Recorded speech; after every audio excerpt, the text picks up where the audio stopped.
সত্য ও মিথ্যার মানদণ্ড ফুরকান, যার প্রতিটি বাক্যে প্রস্ফুটিত হেদায়েতের ফুল, প্রতিটি আয়াত সম্ভ্রান্ত জীবনের উৎস।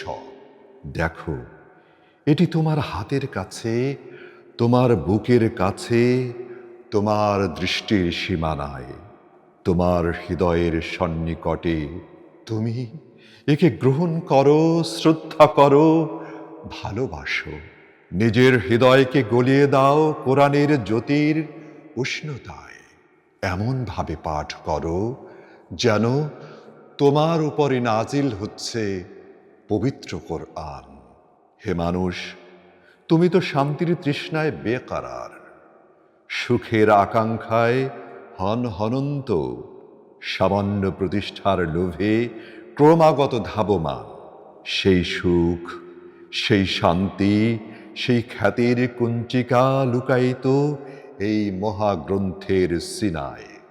অথচ তুমি ভোগের বাঁশি বাজাতে বাজাতেই খরচ করো জীবনের সকল সুর। তাকওয়ার ধ্যান, জ্ঞান এবং শুদ্ধতার সমৃদ্ধির দিকে ফিরতেই হবে তোমাকে।